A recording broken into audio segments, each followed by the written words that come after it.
de sigilen bɛ jamana kɔ kan I b'a fɛ ka I sen no tunga lafiya ka projet kura o la o projet dɔ de u bɛna cité ni ka o de jɔ tungarangew ye banakɔrɔnikaw olu fɛ no cité min ni a bɛna jɔ hectare 1 o de sanfɛ hectare min yɛrɛ ni ale lamunumunen do so 20 o de bɛna jɔ cité in kɔnɔna la a so 20 bɛɛ n'i ka yɔrɔ de do a kɔnɔna la denmisɛnw ka kulonkɛ yɔrɔ b'a kɔnɔna la fiɲɛ sama yɔrɔ b'a kɔnɔ ka taa se farikolo ɲɛnajɛw olu ma o bɛɛ bɛ cité in o kɔnɔna la cité in yɛrɛ parcelle 1 o ye titre foncier de min n'ale musaka ye sefa wari 4,400,000 ani 100,000 ye I bɛ se ka a sara yɔrɔnin kelen walima I bɛ se ka sara san 1 kɔnɔna la walima ka taa se kalo 18 o ma n'i tilali I ka terrain o sarali la sa I bɛ se ka I ka so jɔ ka kɛ villa hakɛlama ye walima I bɛ se ka jɔ ka kɛ étage ye tunga lafiya ma olu ka bolo kan n'i ka wari yɛrɛ bɛ I bolo I bɛ se ka I ka so jɔ I kelen ye walima ni wari t'i bolo fana o yɔrɔnin na I bɛ se ka I sen no tunga lafiya ma olu ka tɔn o la n'an b'a fɔ ma nazarakan na n'an b'a fɔ ma ko tɔntin tunga lafiya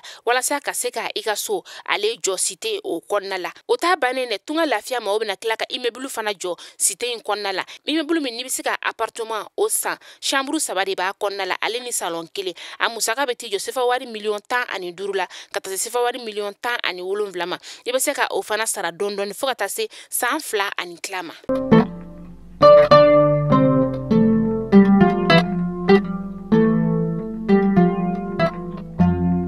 bi décembre kalo tile 6 san 2022 an bɛ aw bɛɛ lajɛlen fo yan fo aw sigiyɔrɔ la Mali kɔnɔ yan ka taa se Mali kɔkan ma foli belebeleba an b'o ta ni ka lase aw ma ka sababuya kɛ sanga n'a ka wagati aw de b'aw sigi ni ka an ka kunnafoniw ka olu lajɛ an ka bɔlɔlɔ kana fan 14 bɛɛ lajɛlen ka tɛnɛ fo ka taga se juma ma kunnafoni ale waati selen ne a y'aw bisimila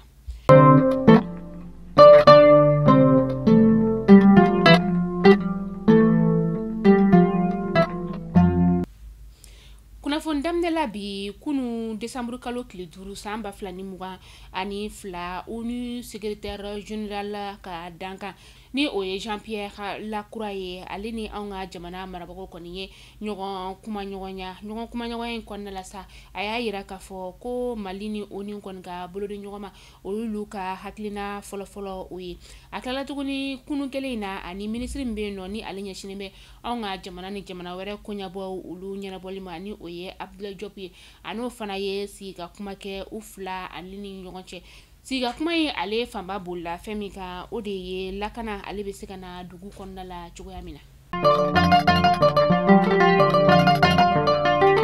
Ministre ɲɛma n'o ye dɔgɔtɔrɔ Sogɛl Kokala Mayiga ye kunu ale ye baara ni ka o daminɛ a ka cakɛyɔrɔ o la dɔgɔtɔrɔ Sogɛl Kokala Mayiga ani an ka cɛmancɛ fanga jamana ɲɛma n'o ye colonel Asimi Goita ye u ka ɲɔgɔn kuma ɲɔgɔnyaw olu kɔfɛ kunu sɔgɔmada kɔni ani colonel Abdoulaye Mayiga ani o ye ɲɔgɔn kuma ɲɔgɔnya colonel Abdoulaye Mayiga min kun kelen do ka a nɔ labila kalo 4 o kɔnɔna la o kɔfɛ sa a ka directeur de cabinet n'o ye professeur Ishaka Amadou ye Singare ka taga se a ka secrétaire général ma ni o ye Mahamadou Daɲo ye u kɔni ye ɲɔgɔn fo an bɛ taa Bafulabekaw olu fɛ yen nɔ n'an taara Bafulabe an bɛ taa Maɲina muso dɔ ale kɔni k'a to a ka denbaya o kɔnɔna la sibirido décembre kalo tile 3 san 2022 muso in yɛrɛ si bɛ t'i jɔ san 36 la k'a to fininɔgɔko la wagati min na a ka so kɔnɔna la a kɔni tɛgɛ 2 ɲiginnen a wulila ni ka taga frigo ka o de kɔni dayɛlɛ frigo dayɛlɛlen a fɛ sa kuran de kɔni ye a ci ni k'a nɔrɔlen to frigo yɛrɛ o la u y'a ta teliya ni ka taga n'a ye lapitaniso la lɛrɛ dama kɔfɛ a yirala k'a fɔ ko muso in yɛrɛ kɔni ale tayana ka sɔrɔ a kɔnɔma falen do wa den 5 o de tun bɛ a bolo a ka janajaw kɛra karido décembre kalo tile 4 san 2022 an bɛ dugawu kɛ ala ka badabada dali nɔgɔya ye samedi silima novembre kalo tile 29 kana se décembre kalo tile 5 san 2022 mani syndicat fila ninnu kɔni olu ye tile 5 baarabila ni ka o kɛ tile 5 baarabila min yɛrɛ kɔni ni a tali kɛra k'a fɔ k'u ye laɲini minnu kɛ laɲini ninnu yɛrɛ kɔni ma sabati kunu décembre kalo tile 5 san 2022 ala ni CNT ale ka kumaɲɔgɔnya o kɔni kɔnɔna la u y'u ka baarabila ni ka ale ɲɔngiri fɔlɔ Nyasimbe ni ale ye togokaw ka jamana ɲɛmaa ye ale fana tun bɛ fɛn min ye some tako biɔrɔni filana kɛnɛ o kan u ye Fɔri Nyasimbe a n'a jɛɲɔgɔn u ye ale de kɔni sugandi k'a fɔ k'a kana anw ka jamana o kɔnɔna la ni o ye Ba Maliba ye ani an ka cɛmancɛ fanga jamana marabagaw ka se ka ɲɔgɔn kuma ɲɔgɔnya jani janvier kalo nata in o cɛ u ka se ka Côte d'Ivoirekaw ka fintigila ka 46 minɛni bɛ anw ka jamana kɔnɔ u ka bila yani janvier kalo nata in cɛ.